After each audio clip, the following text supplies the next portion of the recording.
Bonsoir à tous, mesdames, messieurs, bienvenue dans votre émission, en fait de la télé Akara, édition 7. Vous vous installez parce que nous avons de très belles surprises à vous proposer à travers cette émission. Vous le savez, tout le contenu centré donc sur la sensibilisation au Covid-19.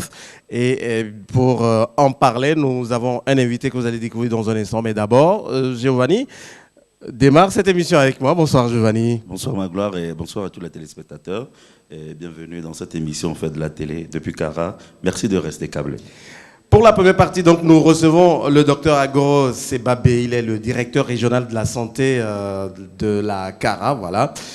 Bonsoir docteur. Bonsoir monsieur Magloire. Vous portez bien? Je me porte très bien, merci beaucoup. Ravi de vous avoir sur ce plateau pour nous faire la situation de la pandémie dans la région. Merci beaucoup. D'abord, je voudrais vous dire un sincère merci pour nous avoir donné cette bonne opportunité au niveau de la télévision togolaise pour parler de la gestion de la Covid-19 au niveau de notre chère région de la Kara. Très bien. Quelle est la situation actuelle, justement, puisque nous en parlons? Donc, la situation actuelle se résume en plusieurs points. D'abord, nous avons en tout enregistré au niveau de la région de la Kara 61 cas suspects et des cas chez qui on a pensé qu'il y avait la maladie, mais qui ont reçu des tests. Et nous avons vu qu'effectivement, il n'y avait même pas de Covid-19. Il y a également les cas confirmés, c'est-à-dire les gens qui voyageaient, quand ils sont arrivés au niveau des frontières avec l'appui des comités locaux de gestion et de riposte contre la Covid-19, oui. Nous avons pu les enregistrer, recenser et surtout les confiner. Donc les tests ont été faits et nous avons pu voir que parmi ces personnes, puisqu'elles étaient au nombre de 875 au niveau de la région jusqu'à ce jour, en tout cas nous avons pu confirmer 41 cas de Covid-19 chez ces personnes. Vous voyez que cette stratégie était très capitale pour pouvoir effectivement ne pas amener la maladie au niveau communautaire. Tout à fait. Et nous monitorons également les cas de contact, c'est-à-dire une fois qu'une personne est confirmée, il faut voir si autour d'elle, il n'y a pas d'autres cas. Surtout les gens qui vivent de façon étroite avec le cas confirmé. Très bien. Et nous avons eu 540 personnes donc jusqu'à ce jour. Et parmi ces cas, nous avons eu, parmi les 41 cas confirmés, nous avons eu 13 personnes. Donc vous voyez que c'est une stratégie aussi qui est porteuse. Ouais. Ça a permis effectivement d'éviter que la maladie aussi soit vraiment beaucoup plus au niveau communautaire si on ne cherchait pas les contacts. Très bien. Donc pour nous résumer, il y a les cas confirmés, donc en tout 41 personnes depuis le début de l'épidémie. Mais il faut dire qu'au niveau de la région, c'est le 1er mai que nous avons eu notre premier cas. Donc, cette date jusqu'à ce jour, et nous avons au total 41. Et nous avons aussi des personnes... Des décès Des décès, non, nous n'avons pas enregistré de décès, fort heureusement au niveau de la région de la Kara. Très bien. Donc, comme je parlais d'un petit résumé, les cas confirmés 41 en tout. Les cas suspects, 61 cas. Les voyageurs, 875. Vous voyez que c'est quand même énorme parce que nous avons des frontières au niveau avec le Bénin et avec le Ghana également. Et les contacts qui sont évalués à 540. Voilà. Et aujourd'hui, on parle de la riposte. À votre niveau, quelles sont les différentes activités menées dans ce cadre-là? Donc, il faut dire que notre stratégie est calquée sur la stratégie nationale. D'abord, il y a un plan stratégique qui a été défini depuis la déclaration de l'état d'urgence sanitaire.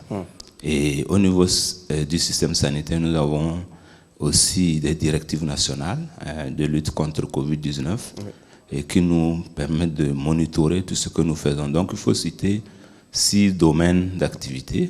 D'abord, il y a la coordination.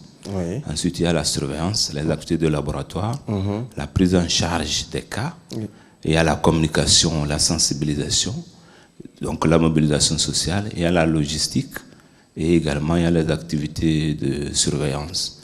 La logistique aussi est très importante dans nos activités. Et comme vous le savez, la région un niveau intermédiaire dans la pyramide sanitaire, c'est-à-dire il y a le niveau national, le niveau régional, le niveau district. Lorsque nous avons les données collectées depuis les formations sanitaires, ces données sont remontées au niveau des districts, ensuite au niveau des régions. Donc la région les remonte aussi au niveau national. Et chaque jour que Dieu fait, c'est comme ça que nous faisons notre travail. D'abord, le matin, il y a des réunions de coordination que nous menons. Nous appuyons les districts dans la collecte, dans le monitoring et surtout le rapportage. Et au niveau de la surveillance aussi, nous voyons est-ce que tous ceux qui sont confinés ont reçu des prélèvements conformément aux directives. Tous ceux qui sont des contacts également à un rythme donné, est-ce que les prélèvements ont suivi? Et donc voilà globalement ce que nous faisons au niveau de la région de la Kara. Voilà. Il faut aussi ajouter qu'il y a les comités locaux de gestion de riposte dirigés par messieurs les préfets. Et donc nous appuyons aussi les réunions aussi à ce niveau. Et ils nous aident énormément aussi pour prendre en charge tous les voyageurs ou les contacts que nous avons confinés. Voilà. Vous voyez que leur rôle est très important également. Tout à fait. Et pour rompre la chaîne de transmission, eh bien, des dispositions ont été prises. Est-ce que vous avez quand même le sentiment que ces mesures sont respectées dans la région de la Kara? Il faut dire qu'il y a deux phases. Donc, depuis la déclaration de l'état d'urgence sanitaire, jusqu'à la levée des bouclages.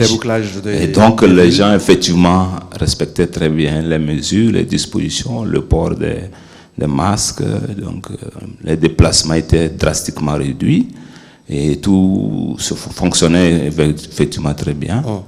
Mais nous avons senti que depuis qu'on a levé un peu le bouclage, c'est comme la maladie n'existe plus, alors qu'en réalité, ce n'est pas le cas. Donc, on a senti un relâchement un peu au niveau communautaire, au niveau de la population qui se demande est-ce que vraiment le Covid existe. Mais fort heureusement, peut-être parce que dans notre région, comme nous l'avons dit, nous n'avons pas de décès. Donc, peut-être les gens pensent que la maladie n'existe pas, mais elle existe bel et bien. D'ailleurs, les cas confirmés viennent effectivement montrer que le travail est fait sur le terrain, selon les dispositions prises par le gouvernement. Et nous pensons que si nous continuons sur cette lancée, nous pouvons continuer par maîtriser la gestion de cette épidémie. Oui, mais quelque part, est-ce que, en tout cas, je ne sais pas ce que vous pensez, est-ce que le gouvernement ne s'est pas trop pressé dans l'allègement justement de ces mesures? Déjà, la levée du couvre-feu et puis le bouclage des villes qui a été également suspendu ou levé. Voilà.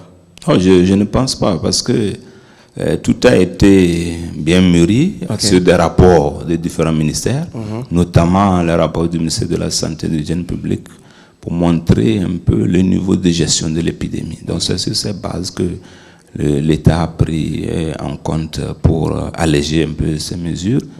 Néanmoins, il faut dire que c'est un problème qui n'est pas spécifique au Togo.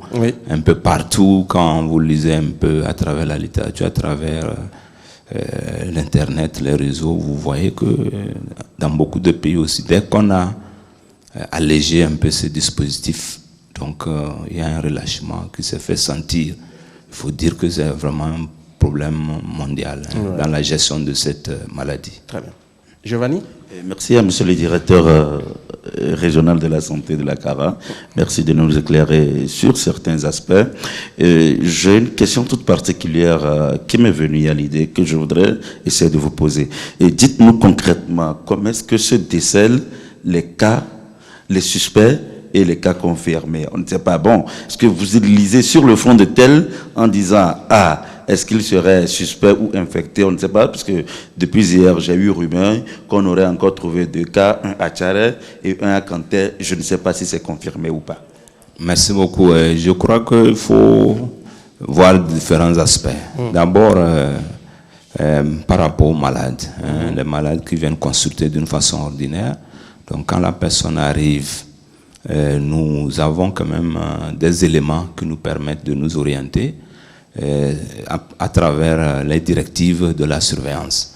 Donc nous avons des définitions claires, donc ce que nous appelons la définition des cas. Il y a les cas suspects. Un cas suspect, toute personne qui se présente avec une fièvre, qui présente une toux. Et puis, il y a aussi une notion de voyage dans un délai de 14 jours. Donc, sur cette base-là, nous pouvons faire le prélèvement. Donc, pensez que la fièvre peut être liée à Covid-19. Et donc, quand on fait le prélèvement, si c'est confirmé, là, rapidement, nous savons que la personne... Le prélèvement est fait à quel niveau? Le prélèvement est fait d'une façon un peu spéciale. D'abord, il faut isoler la personne. Tout de suite, ne pas laisser la personne avec les autres pour éviter d'éventuelles contaminations.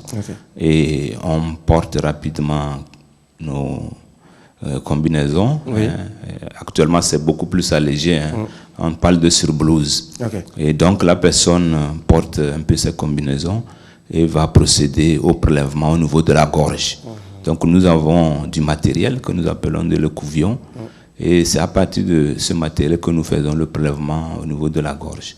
Dès que le prélèvement est fait, il est sécurisé et nous transportons le prélèvement au niveau du laboratoire. Donc, ce n'est pas n'importe quel laboratoire qui fait ce travail, c'est à l'INH, l'INH de Lomé. Actuellement aussi, il y a une antenne à Cara depuis le 16 mai 2020 qui fait aussi ce test. Donc, il permet de confirmer ou d'infirmer la maladie. Donc, vous voyez que si le malade est suspect, quand on a fait le prélèvement, que c'est confirmé, il devient cas confirmé. Et en ce moment, on le prend en charge d'une façon spécifique. Maintenant, il y a aussi les voyageurs. Donc, les voyageurs qui viennent des pays étrangers, puisque la maladie n'était pas une maladie connue au Togo, c'est une maladie d'importation. Donc, quand les gens viennent des pays étrangers, donc elles sont systématiquement confinées, mises en quarantaine, et nous procédons aussi au prélèvement dès le premier jour. Ensuite, si le test est négatif, on va faire un prélèvement le 14e jour. Si c'est encore négatif, on fait au 16e jour. S'il n'y a rien en ce moment, on se dit qu'il n'y a pas de maladie. Mais si au premier test ou au deuxième test, on a remarqué que le test est positif, c'est-à-dire qu'il y a le virus Covid-19, nous procédons à la prise en charge de la personne. Et vous savez un peu que nous avons déjà, au niveau de chaque région, il y a des hôtels, des auberges qui ont été consignés pour faire ce travail. Et lorsque le malade ou la personne présente des signes graves, en ce moment-là, c'est à l'hôpital qu'on va traiter la personne. Donc la prise en charge se fait de façon différente. Si la personne se porte très bien, donc nous avons des hôtels dédiés à cet effet, où on donne des médicaments à la personne, on la suit très bien. Donc il y a des équipes qui passent chaque jour pour faire le travail. Et puis lorsque nous procédons aussi au contrôle des tests, il faut 2 contrôles négatifs pour s'assurer que la personne n'est plus porteuse de virus. Et en ce moment-là, nous libérons la personne en l'accompagnant, parce que nous avons quand même des équipes de soutien psychosocial aussi, souvent qui accompagnent les gens pour leur permettre de faire une bonne réinsertion sociale. Très bien. Voilà, donc oui, tu permets que, Magloire, je pose encore une seconde question à monsieur le directeur de la santé. Et je crois quand même qu'autour de la communication, autour de cette pandémie, il y a un numéro vert et gratuit laissé à la disposition de la population, le 111, en cas de cas suspect. Appelez ce numéro. Dites-nous concrètement, est-ce que depuis le déclenchement de cette pandémie, dans cette région, vous avez eu un appel de la part du 111? Effectivement, nous avons eu beaucoup d'appels. D'abord, au niveau de chaque district, il y a ce numéro vert. Et lorsque vous appelez sur le numéro vert, vous êtes réorienté sur le numéro d'un personnel de santé au niveau local. Vous voyez que la gestion devient très facile. Et en ce moment-là, rapidement, nous parlons avec la personne pour voir où est-ce qu'elle est et nous l'écoutons pour savoir ce qu'il faut faire. Il faut dire que nous avons eu déjà beaucoup d'appels depuis le début de l'épidémie, donc les gens comprennent la nécessité de la mise en place de ce numéro vert qui joue énormément un rôle très important. Voilà, donc c'est tout un processus jusqu'à la prise en charge, mais ça passe par d'abord le diagnostic et les tests c'est l'affaire d'une institution bien spécialisée. Et là, nous parlons de l'INH, l'Institut d'hygiène nationale, c'est ça? Qui aujourd'hui est également installé à Kara. Dites-nous, est-ce que cette institution, récemment donc installée ici à Kara, a des moyens pour répondre aux besoins de la... L'Institut national d'hygiène donc de Kara répond énormément aux besoins de la population. Bon, il faut quand même souligner que à ce jour, nous ne faisons que des tests de Covid-19. Donc les autres tests de routine, les autres analyses biologiques ne se font pas pour le moment. Mais l'Institut a un projet d'élargir son standing jusqu'à prendre toutes les analyses de routine, jusqu'à même aller au contrôle qualité de l'eau et alimentaire. Donc c'est très important de comprendre cela. Mais à ce jour, nous testons le Covid-19 et sincèrement, les tests des 3 régions septentrionales, les savanes, la région de la Kara et la région centrale, sont orientés vers l'INH de Kara. Et à travers la poste actuellement, au début c'était avec les districts qui approvisionnaient directement ou qui amenaient directement les prélèvements au niveau de l'INH. Mais depuis que nous avons un contrat avec la Poste, et donc ce problème est géré par la Poste. Dès que nous faisons le prélèvement, nous avons des points focaux au niveau de chaque district, les points focaux des postes au niveau de chaque district, qui prennent les prélèvements qui sont orientés au niveau de l'antenne de Kara. Et à ce jour, je peux vous dire que nous avons déjà réalisé 9000 tests au niveau de l'INH Kara depuis le 16 mai. Donc vous comprenez que c'est un travail qui est fait, très très bien fait, qui a soulagé énormément les déplacements des acteurs du terrain, de la santé. Et ça a diminué aussi le coût. Ça a aussi diminué le temps d'attente pour avoir les résultats des analyses. Donc c'est vraiment salutaire. Et je profite d'ailleurs de cette occasion pour dire merci à toutes nos autorités qui ont pensé effectivement mettre en place cette antenne au niveau de Kara. Au niveau de Kara, c'est très très important. Il y a une question que tout le monde se pose. Est-ce qu'il y a espoir de voir cette pandémie prendre fin un jour, docteur? Ce que je pourrais dire là-dessus, c'est pour dire qu'aujourd'hui, la Covid-19 est comme une guerre mondiale. Vous voyez que tous les pays sont touchés. Jusqu'à ce jour, nous n'avons pas encore un traitement spécifique contre la Covid-19. Néanmoins, il y a tout un dispositif qui est mis en place. Il y a également le port systématique des masques, que nous appelons en tout cas la mesure barrière d'une façon globale. Ceci a permis d'abord de limiter la pandémie au niveau communautaire. Si nous prenons la région de la Kara, aujourd'hui nous avons une population d'environ 1 million. Ça fait 960 millions au niveau de la région de la Kara. Et nous n'avons que 41 cas confirmés. Ça voudrait dire qu'un travail de fond est fait depuis le niveau national. Nous pouvons dire que tôt ou tard, nous allons gagner cette guerre. Et il y a beaucoup d'espoir à travers tout ce qui se lie, puisqu'il y a des vaccins qui sont déjà très avancés. Lorsqu'on aura des vaccins sûrs, si ce n'est pas encore officiel, effectivement, je suis sûr que nous viendrons à bout de cette pandémie.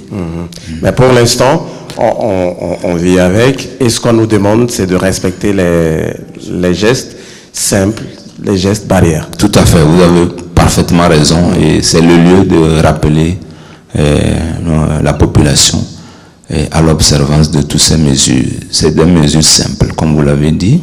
Porter un masque, c'est vrai que c'est inhabituel, mais quand on commence, on s'habitue.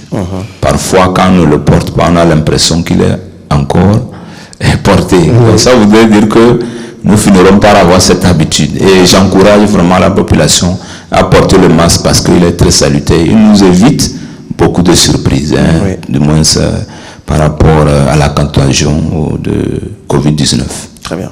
Oui, Giovanni, une dernière question. Dans votre intervention, monsieur le directeur général régional plutôt de la santé, vous avez parlé d'un relâchement au niveau du respect des mesures barrières de la population de la COSA. Et je crois quand même qu'entre-temps, même sur la chaîne mère, la télévision togolaise, un reportage a été fait, puisque les gens n'y croyaient pas qu'effectivement il y avait des cas et que les gens n'étaient pas atteints de cette pandémie.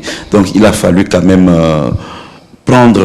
montrer au vu des gens certaines personnes, donc quand même qui ont gardé l'anonymat au niveau du visage, pour montrer effectivement à la population que la maladie, elle existe, elles ont été atteintes, elles ont suivi le traitement et elles sont guéries. Est-ce que par rapport au niveau de la région de la Kara, est-ce qu'on ne pourrait pas en faire de la même, pas même sur une chaîne télé, mais à travers peut-être les chaînes radio, ce que vous connaissez, pour vraiment faire prendre conscience à cette population de la région que la maladie existe bel et bien du point de vue de leur relâchement, des respects des mesures barrières. Possible de faire témoigner ces personnes qui ont contracté la maladie et qui ont été guéries? C'est possible de le faire. C'est une bonne stratégie. D'ailleurs, nous avons commencé. Je prends l'exemple d'un élève chez qui nous avons confirmé le cas de Covid-19 dans un lycée. Donc, il a été traité et après qu'il soit libéré, donc il a témoigné devant ses amis comment d'abord il a été pris en charge et surtout comment il est guéri. Donc, ça voudrait dire que la maladie, elle existe, mais qu'on peut guérir. Et donc, c'est de prendre les dispositions d'abord pour ne pas tomber malade. Voilà. Mais si ça arrivait, c'est qu'il faut quand même accepter qu'on soit bien pris en charge. Ça se fait facilement. Il y a tout un dispositif qui est mis en place. Nous avons les lieux d'isolement pour prendre en charge les personnes. Et leur témoignage peut beaucoup contribuer au respect des mesures barrières. Très bien. On a fait le tour. Docteur, vous allez conclure cet entretien. Et quel sera ce mot que vous avez envie de faire passer, ce message que vous avez envie de véhiculer à travers ce canal? D'abord, je voudrais vous dire un sincère merci.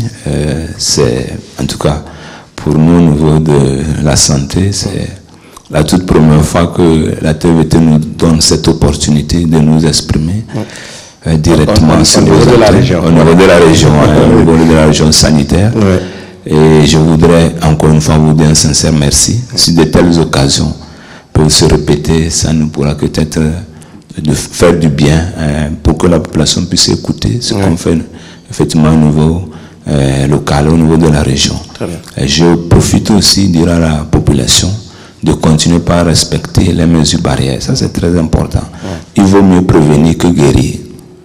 Et c'est vrai que jusqu'à ce jour, la maladie semble être maîtrisée, mais il ne faut pas qu'on lui donne la chance pour continuer sa route, sa contagion. Ce n'est pas du tout bien. Et sur ce point, je voudrais encore une fois dire à toute la communauté de la région de la Kara qui nous a déjà montré qu'elle est capable de continuer par observer ces mesures barrières, qu'elle va continuer. Je crois que c'est un défi que nous tous nous devrons relever et montrer au gouvernement que tout ce qu'il a mis en place sera respecté dans de très bonnes conditions. Très bien, merci beaucoup à vous, monsieur, sinon j'allais dire docteur Agoro Sebabé, directeur régional de la santé, région de la Kara, bien naturellement.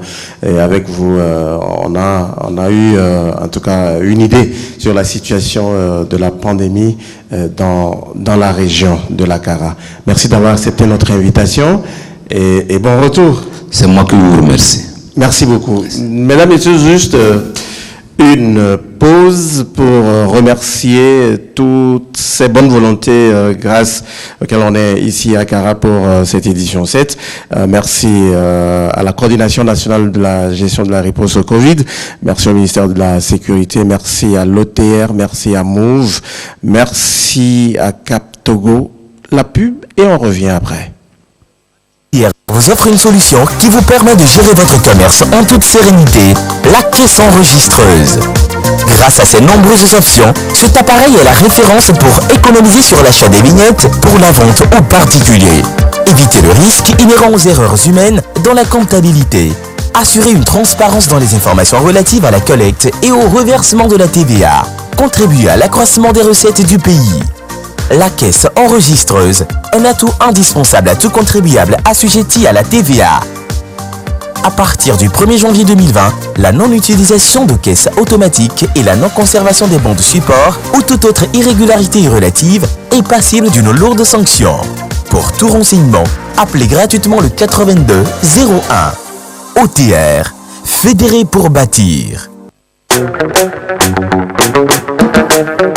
ICAP, la carte électronique sécurisée qui vous permet d'effectuer des opérations d'achat de produits pétroliers et dérivés dans toutes les stations CAP Togo est de retour avec de nouvelles fonctionnalités. En plus des options de transfert de crédit, les possibilités de choix restrictifs, l'opposition à l'utilisation de la carte, l'accès à un portail client et la notification instantanée des opérations, vous bénéficiez désormais de services additionnels tels que la possibilité de contrôler le kilométrage à la consommation de vos engins, l'utilisation de la carte pour effectuer des achats dans toutes les supérettes CAP Togo met enfin sur le marché sa gamme de lubrifiants pour tout moteur essence et diesel certifiés aux normes API. Sont également disponibles chez CAP des huiles à pont, des huiles hydrauliques, des huiles à frein, des huiles de transmission et des additifs. CAP, compagnie africaine de pétrole, toujours plus proche de vous. Ouais, serre-moi un café rapidement. Je vais aller offrir un cadeau à Poupée parce que c'est son anniversaire aujourd'hui. Je sais, et c'est fermé, il n'y a pas de café. Quoi? Moi je vais aller emballer mon cadeau pour Poupée. Tu ne verras pas. Je donne pas. Je donne pas. Bon, allez ça. Montre-moi ça.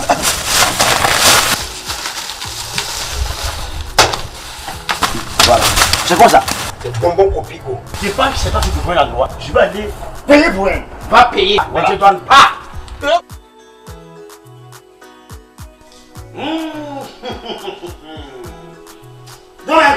Et oui, dégustez le goût du cappuccino avec les variétés Copico, disponibles dans toutes les boutiques de la place, en paquet et en boîte de 800 grammes, en sachet de 150 grammes. Copico, c'est aussi les jus Copico.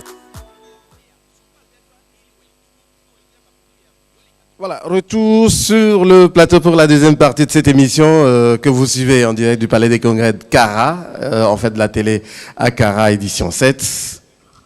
Eh bien, Jacques vient de nous rejoindre. Bonsoir, Jacques. Bonsoir à vous, bonsoir à tous, bonsoir à toutes. Ça va? Oui, on rend grâce à Dieu, tout va bien, Cara va bien, Cara se porte bien, la ville est belle et puis on se rend compte que tout va de mieux en mieux quand même. Très bien. Et tu viens de suivre le passage du directeur régional de la santé, le docteur Sebabé. Oui, moi je peux dire, c'est le patron de la gestion de la crise. C'est lui qui est au devant de cette stratégie pour pouvoir éviter la contamination ou que la situation puisse s'envenimer.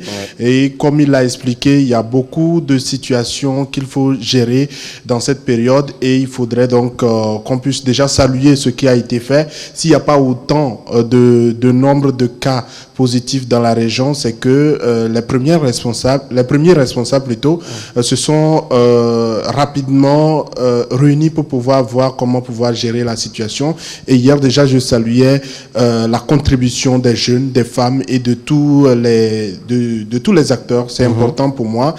Et comme on le dit, toute œuvre n'est pas parfaite et je sais que pour le moment, cette stratégie n'est pas autant...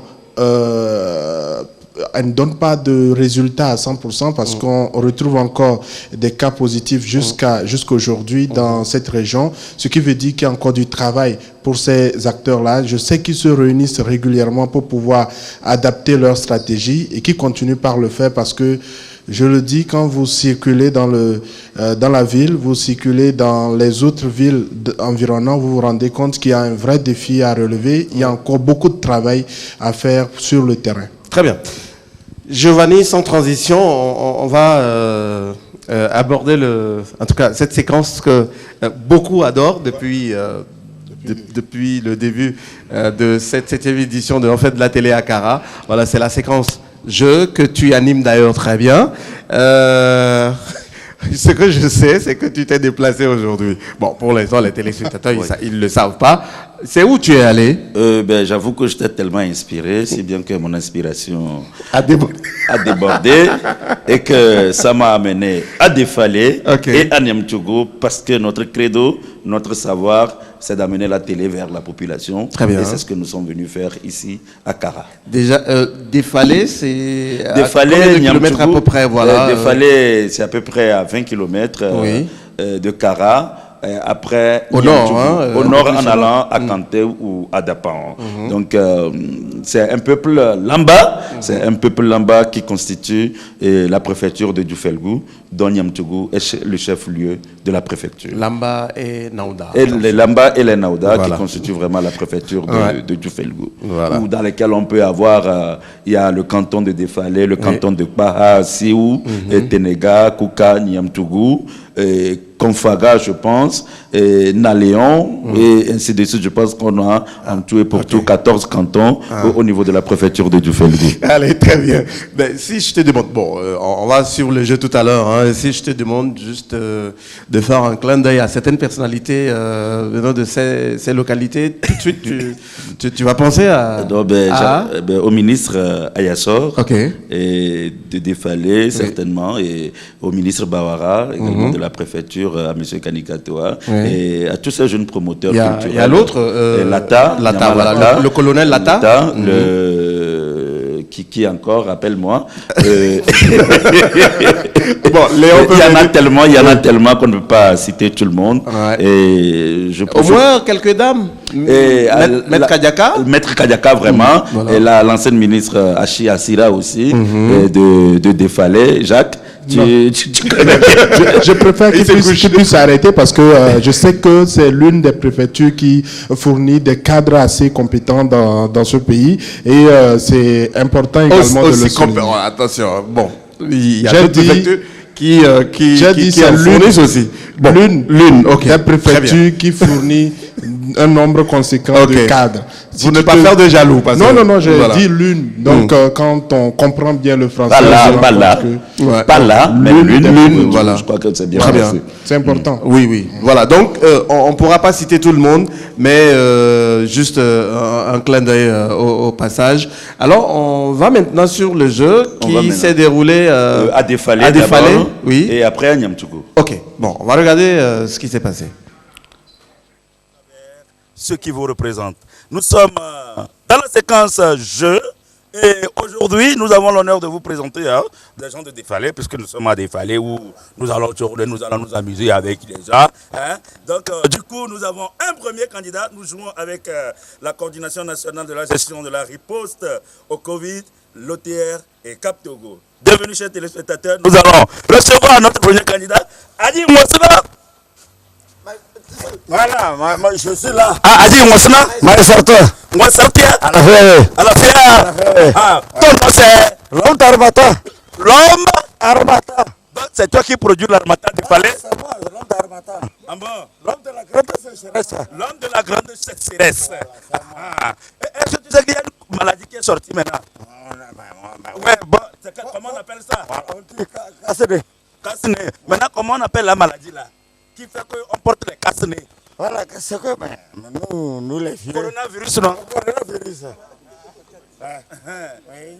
C'est quoi? Comment on appelle la maladie là? Coronavirus. Coronavirus. Oui. D'accord, papa. Maintenant, on va faire un jeu. Voilà. Un autre Armata. On va faire le jeu. Oui. Si je dis de toucher quelque part, tu touches. Et si tu arrives à tout toucher, je te donne le t-shirt là. Ok? Tête. Touche. Ouais, tête. Poitrine. Pied. Pied. Jambe. Fesse. Oreille. Là-bas.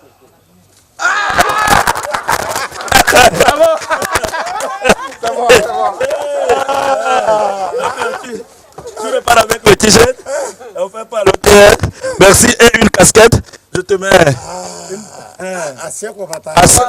L'homme L'homme d'Armata de Palais. À ce Bogota, à la retraite forcée.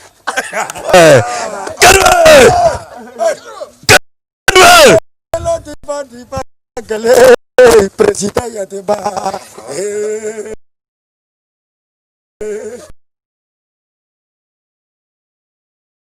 Tout était là. C'est ma voix. C'est Désiré Mobutu. Général Yateba. C'est Jadrona qui s'appelle de ma soeur Kawaya. Désiré Mobutu. Adieu. On l'a tassé. Calme. Et nous recevons un second candidat. Bonjour monsieur. Bonjour monsieur. Comment vous appelez? Je m'appelle Kataore Kossi. Et regardez là, c'est votre caméra. Kataore Kossi. On va faire un jeu, il est tout simple. Si vous arrivez à gagner, je vous offre ce t-shirt offert par l'OTR. Déjà, vous portez une bavette offerte par la coordination. Voilà, c'était la séquence jeu, mais toutes nos excuses pour la mauvaise qualité du son de cet élément, justement. Giovanni, qu'est-ce qui s'est passé? C'est l'inspiration trop débordante. C'est l'inspiration trop débordée, mais quand même, il faut dire que les gens vraiment étaient dévoués. Oui, oui. Et les gens n'avaient pas de difficultés à pouvoir s'exprimer à travers le micro. D'ailleurs, le premier candidat, c'était un homme retraité. Non, il a dit, c'est un militaire retraité forcé, à la retraite forcée. Voilà. À la retraite forcée, classe 114. C'est une façon de le dire. Ouais, c'est une façon de le dire. Donc, les gens quand même étaient dévoués, surtout le monsieur. Et nous avons découvert aussi à Niamtougou une dame revendeuse d'Aïmolou également, et qui était vraiment dévouée. Quand je me suis approché d'elle, elle a donné son avis favorable. Ce qu'on va faire, c'est pas encore tout cuit. Hein. On pourra revenir. On pourra revenir sur cet élément dans nos prochaines émissions, pourquoi pas. D'accord. Voilà, parce que c'est une séquence, en tout cas nous on était sur place, on a suivi, c'était vraiment très bien. Et il est vraiment quand même à féliciter ces personnes, je ne dénigre personne, où la population quand même de l'intérieur est plus accessible aux interviews. Oui, bien sûr. Ça, on l'a remarqué, Jacques, depuis... C'est un constat depuis notre sortie. Oui, c'est un constat général. On se rend compte qu'à l'intérieur, c'est plus facile d'approcher quelqu'un pour lui demander son avis sur un sujet. Lui tendre le micro. Lui tendre le micro. Oui. C'est plus, les gens sont plus accessibles. Alors que habituellement, on a assez de difficultés à la capitale. Voilà, c'est un message à lancer à ceux qui sont dans la capitale. Il faudrait avoir des réflexes, être ouvert pour répondre, parce que c'est quand vous répondez que vous donnez justement votre avis sur l'évolution du monde, l'évolution du pays, et pour moi c'est important. Bravo à ces populations de l'intérieur, vous montrez l'exemple à suivre, et je le dis, ce sont des valeurs de notre continent, ce sont des valeurs de nos communautés à préserver, à valoriser, c'est important.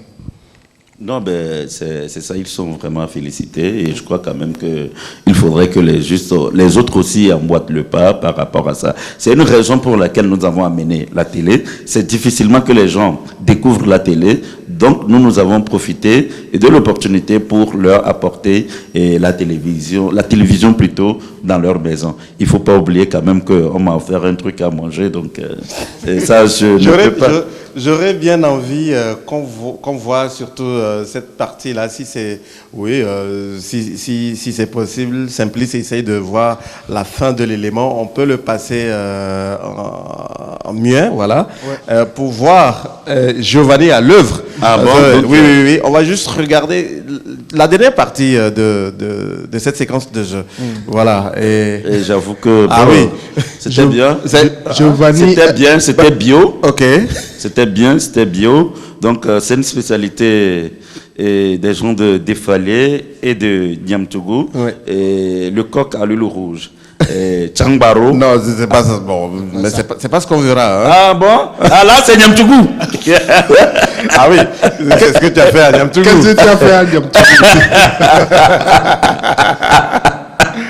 Le gars, il blague pas avec le manger. On dit plus souvent qu'il faut manger pour vivre, non? Ah. Non, pas vivre pour manger. Non, il faut manger pour vivre. Oui. Mais au-delà de tout, il y a d'autres qui ont mangé en cachette. Hein. Tu le montres très bien. Il y a des exemples. Bon, allez, regardez ça. Oui. C'est pas vrai. Giovanni, tu es sérieux là? Bon. Il manque juste sa petite danse. Bon, pour. Ouais. Tu vois, il réclame encore. Et là, il est en train de réclamer. Juste que vous ne l'entendez pas. Bon, voilà. Il est en train de réclamer. Le gars, il réclame encore. C'est le seul chroniqueur à profiter de sa rubrique. Non, sérieux. Alors donc, celui qui voudrait qu'on fasse découvrir son maître traditionnel, n'a qu'à nous faire appel. Là, c'est quoi? C'est des beignets? Non, c'était des œufs avec du poisson.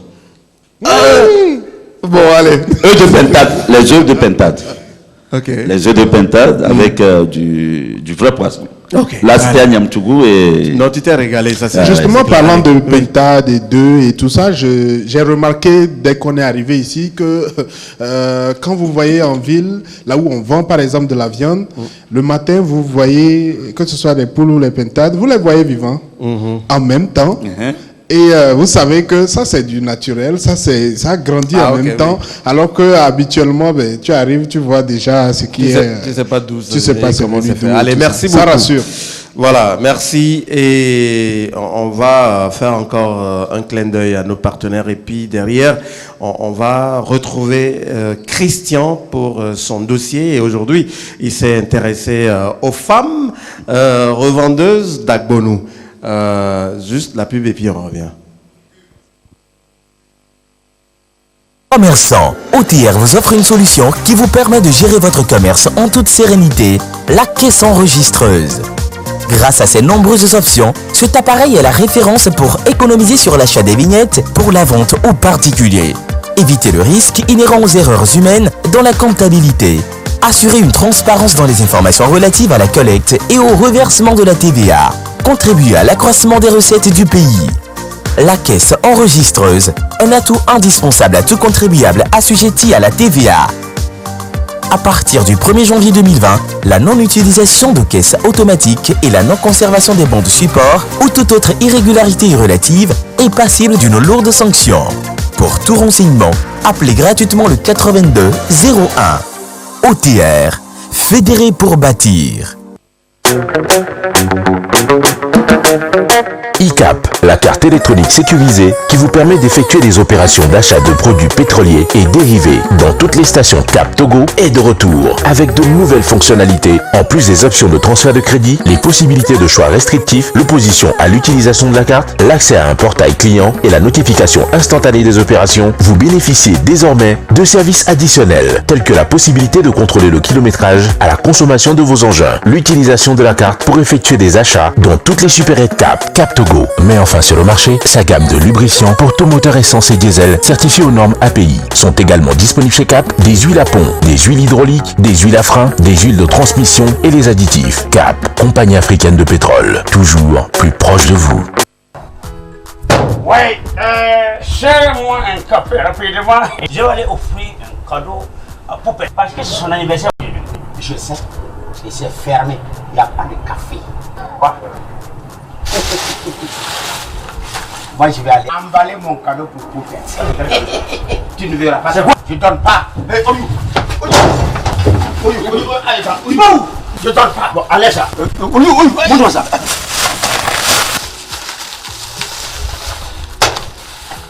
Voilà. C'est quoi ça? C'est bonbon copico. Je pas que c'est pas si tu prends la droite. Je vais aller payer pour un. Va payer. Mais je donne pas.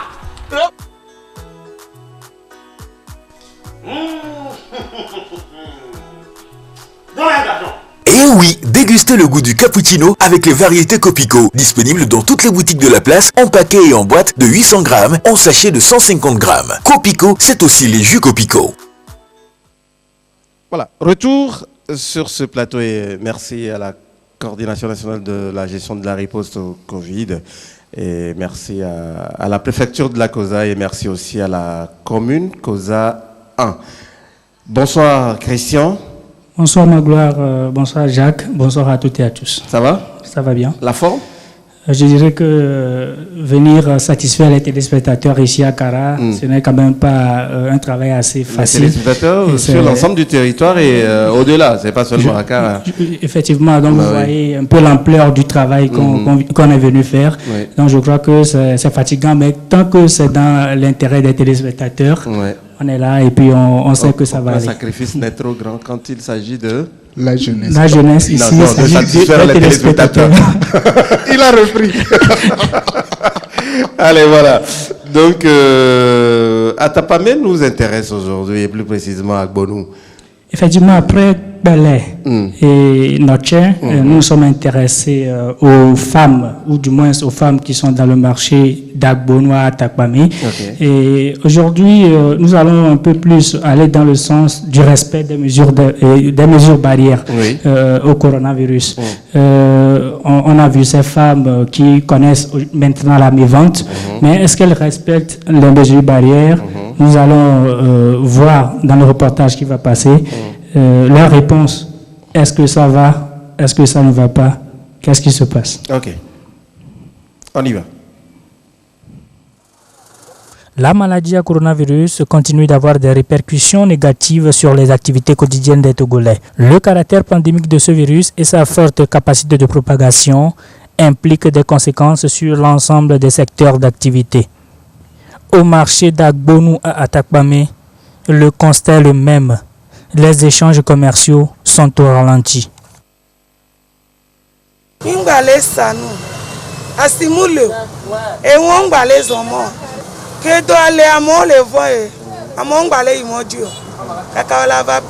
Dans le marché, des précautions sont prises par les revendeuses pour éviter la contamination. Entre elles, la sensibilisation sur le respect des mesures barrières au coronavirus se fait.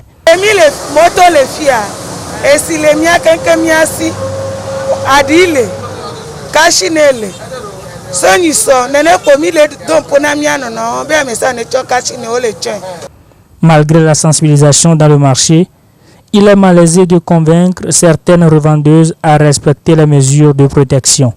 Certains potentiels clients bafouent les consignes des autorités sanitaires. Les gens ne le respectent pas, sincèrement, les gens ne le respectent pas, sauf quelques-uns, les autres. Moi-même, avec les Z-man, c'était Z-man, je leur ai demandé, mais pourquoi vous ne portez pas leur masque? Ils disent que non, que ça les étouffe. D'autres disent que ça les étouffe, d'autres disent que non, c'est ça maintenant qui les rend plus malades. Puisque certains, quand ils ont d'endroit en endroit, ils se disent que non, que j'ai déjà lavé les mains dans tel milieu. Non. À peine quelques minutes, tu peux toutefois attraper la maladie. La Covid-19 est réelle. Il urge de respecter les mesures barrières à la maladie. Jacques, une autre réalité. Oui, une autre réalité qui ressemble quand même à ce à quoi on a assisté à Pelé, à Notien et puis hier également dans le grand marché de Kara. On se rend compte que c'est vrai, il y a une partie qui respecte quand même les mesures et qu'il y a également certains agents qui passent pour pouvoir rappeler cette urgence-là à ces revendeuses et tout ça, mais il y a une autre partie qui ne veut surtout pas respecter. Oui, et surtout dans ce reportage, moi j'y étais, on était ensemble et je vous raconte cette histoire. On était parti offrir donc des cache-nez à certaines dames et malheureusement il y a une jeune fille qui a refusé complètement de prendre le cache-nez. Elle a refusé, elle a dit elle ne veut pas. Je dis mais pourquoi? Hier on l'a vu aussi au grand marché de Kara. Il y a une qui a refusé, on a forcé, elle a pris, mais elle l'a jeté. Elle l'a jeté. Voilà. Je pense qu'au niveau de ces autorités qui doivent se charger de la sensibilisation, il faudrait également s'attaquer à ces idées reçues, à ces préjugés qui peuvent à tout prix saper le travail qui est en train d'être fait sur le terrain. Parce que c'est quand vous êtes à la maison, quand on vous dira que ça c'est fabriqué ici et ça fait ceci, ça vous donne telle maladie, c'est comme ça que ça reste dans vos têtes. Et tant que les personnes proches ne viendront pas vous dire qu'en réalité c'est pour vous protéger, ça ne marchera pratiquement pas. Donc que les familles puissent continuer la sensibilisation en oubliant carrément les préjugés, les idées reçues qui viennent de par-ci par-là et qui n'arrangent pas complètement le pays. Très bien. Voilà. Merci à Christian pour ce reportage. Demain, on le retrouvera avec un autre sujet. Je vous rappelle que tout se passe ici à Kara, au Palais des Congrès plus précisément, et c'est tous les jours, à partir de 16h sur la télévision togolaise, et c'est avec un grand plaisir que nous vous offrons ces bons moments, en tout cas, que nous partageons avec vous ces bons moments, voilà. Monsieur Abdoulaye Bachot, représentant la société Ouradine, nous a rejoint. Bonsoir, monsieur. Bonsoir, monsieur Magloire. Ça va? Oui, très bien. Très bien. Comme toujours. Voilà, et ça fait plaisir de le savoir. Et cet après-midi, vous nous proposez, vous parliez donc des différents produits que vous offrez, et il y a toute une gamme. Donc cet après-midi, vous nous proposez? Oui, aujourd'hui, je suis encore là avec un autre produit, parce que on peut faire un mois en train de présenter chaque jour des nouveaux produits, mais on ne va jamais arriver au bout de nos produits, parce que vous en avez tellement. Donc ici, nous avons le M-King et le Moringa King. C'est un produit à base de moringa et de noni. Et c'est aussi avec des plantes et des épices naturelles indonésiennes. Donc il a été préparé par fermentation afin d'obtenir tous les nutriments nécessaires pour le corps, pour l'aider à guérir de certaines maladies et aussi pour être plus fort et plus performant. Voilà. Ça se prend comment? Et c'est une solution liquide. Donc ça se prend par gouttelette. Donc on l'utilise par goutte dans dans une bouteille d'eau de 200 millilitres. Oui. Très bien. Donc voilà, c'est ça. Merci beaucoup. À retrouver chez Ouradine, à Lomé et à l'intérieur du pays, c'est ça? Oui, à Lomé, mais actuellement, nous sommes ici à Kara.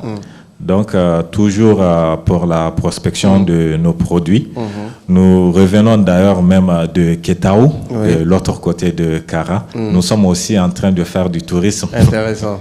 Mais tout en respectant les mesures barrières. Bien sûr, Ouradine aussi accompagne, parce qu'on sensibilise aussi à prendre les mesures, à respecter les mesures barrières, parce qu'on est aussi dans le domaine de la santé, donc il faut être en bonne santé pour pouvoir présenter ces produits. Très bien. Merci. Des contacts? Oui, c'est toujours le 90 23 76 23 et le 99 56 03 88. Très bien. Juste derrière, on va aller sans transition. Juste derrière, Kevin va nous rejoindre. Jacques? Oui, je pense que on a besoin des produits, on a besoin des produits surtout naturels pour pouvoir garantir notre santé, c'est important. Et comme hier il le relevait, il suffit donc d'utiliser et d'être donc témoin de la réussite de ces produits et tout ça. Et je pense qu'au-delà de tout, l'aspect important de la sensibilisation qui se poursuit, parce que oui, c'est un commerçant, c'est vrai, mais il faut que ses clients soient en bonne santé pour pouvoir ou que ses clients vivent pour pouvoir réussir à acheter ces produits. Donc, continuons la sensibilisation, ne soyons pas fatigués de parler de cette maladie. Merci. Et c'est important. Merci beaucoup, Jacques. Monsieur Musique de l'émission Fête de la télé nous a rejoint. Kevin? Oui, bonsoir Magloire, bonsoir à toutes, bonsoir à tous. C'est vrai, non? Allez, ça va? Oui, ça va super bien. Il ne sait pas chanter. Non, c'est un rappeur. On nous a, d'accord, oui, c'est un rappeur. Allez, oui, Kevin? Ouais, cet après-midi, je vais vous présenter Papa Vigiva, un jeune artiste du milieu qui fait de la musique, qui fait l'ambiance et du rap. Et aujourd'hui, il va nous parler de sa carrière et de sa vision de la Covid-19. On va le suivre dans cet élément et on revient. Ok.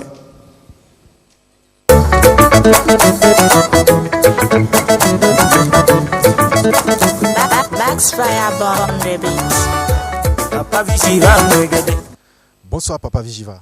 Oui, bonsoir Monsieur Kevin. Papa Vigiva répond à quel nom? À l'état civil.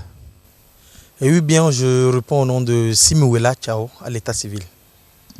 La musique, pour toi, l'artiste, est-ce effet des modes ou bien une inspiration personnelle?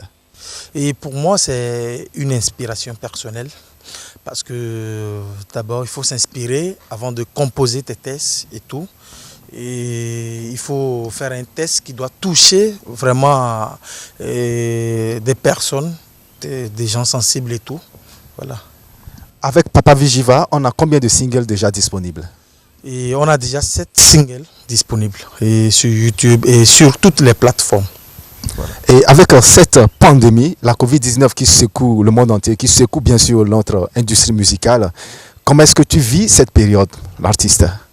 Et pour être honnête, c'est difficile, c'est très compliqué en cette période de pandémie. Et la Covid-19 est venue comme ça et nos activités se sont arrêtées et on se défend comme ça à notre manière. Donc nous prions que les choses puissent reprendre et pour qu'on puisse vraiment s'en sortir. Vraiment. Alors, quelles sont les actualités de Papa Vigiva, ou bien qu'est-ce que Papa Vigiva réserve à tous ses fans? Oui, je réserve beaucoup de surprises à tous mes fans, mais jusque c'est Corona qui est venu gâter, et Corona a gâté mon plan que j'avais, mais comme on le dit souvent, j'ai toujours un plan B, et je prie seulement que cette pandémie puisse prendre fin, et là je vais rapidement lancer des tubes, enchaîner des tubes et faire oublier à mes fans, à toute la population togolaise qui avait eu même un virus, une pandémie qui a secoué même le monde. Voilà. Un message de Papa Vigiva à tous ses fans, à tous ceux qui aiment ta musique. Voilà, si j'ai un message à vous donner aujourd'hui, c'est de respecter toujours les mesures barrières. Parce que quoi qu'on dise, coronavirus, elle est réelle. Donc nous avons vu beaucoup de morts, beaucoup de dégâts que le coronavirus a fait. Donc continuons toujours de respecter les mesures barrières. Écoutons ce que le gouvernement nous dit. Donc mettons en pratique tout ce que le gouvernement met en place pour nous et pour sauver notre propre vie. Parce que notre vie en dépend. Merci. Nous arrivons au terme de cet entretien, Papa Vigiva. Quel est ton dernier mot? Le dernier mot, c'est un sincère merci à la TVT, à tout le personnel de la TVT. Merci de m'avoir donné cette chance et de m'exprimer en direct de la TVT, la télévision première ici au Togo, de dire ce que vraiment j'ai à cœur face à cette pandémie qui secoue le monde. Merci au gouvernement qui chaque jour fait des efforts pour véhiculer le message de sensibilisation par-ci, par-là, pour que tout le monde sache que cette pandémie existe. Merci également à tous mes fans qui respectent toujours ces mesures barrières. Donc merci à tout le monde et continuons toujours de respecter ces mesures barrières. Voilà. Alors Papa Vigiva, un a cappella, pourquoi pas Maman Moucha que nous connaissons et que nous avons tous adoré. Maman Moucha, Moucha, dis-moi ce que tu veux. Maman Moucha, Moucha, dis-moi ce que tu veux. Maman Moucha, Moucha, dis-moi ce que tu veux. Oh, Maman Moucha, Moucha, dis-moi ce que tu veux.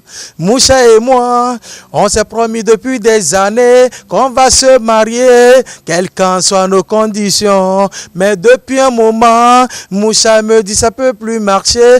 Parce que sa maman s'oppose à notre mariage. Maman Moucha, Moucha, dis-moi ce que tu veux. Maman Moucha, Moucha, dis-moi ce que tu veux. Voilà, c'était Papa Vigiva, Jacques. Oui, c'est un jeune talentueux qui fait son petit bonhomme de chemin dans la musique et qui est venu doucement, c'est vrai, mais qui commence par s'imposer. Du courage à lui, c'est difficile, mais c'est pas impossible quand même.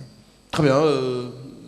Demain, on aura un jeune qui également impacte la culture ici au Nord. Il est dans le showbiz et c'est lui qu'on va découvrir demain. Très bien. Allez, merci beaucoup à tous. Nous arrivons à la fin de cette émission, 3e numéro en tout cas de la spéciale en fait de la Télé 7 à Cara. Voilà. Merci à l'ensemble de l'équipe technique. Merci à toutes les bonnes volontés, à tous les partenaires de cette émission spéciale ici à Cara, la coordination nationale de la gestion de la riposte au Covid-19, le ministère de la Sécurité et de la Protection civile. Merci à l'OTR, Move, Cap Togo et l'ensemble de nos partenaires. Voilà. Merci à vous, Jacques, Kevin, Christian, Giovanni et bon voilà, j'ai oublié qui? Personne. Allez, ah oui, Victor. Désormais, il fait partie. Il fait partie de mon équipe. Allez, merci à tous les téléspectateurs. Rendez-vous demain à 16h. Avec le même plaisir. Ah, non, je fais erreur. Merci au personnel du Palais des Congrès de Kara. Voilà, merci. Merci pour tout. À demain à 16h.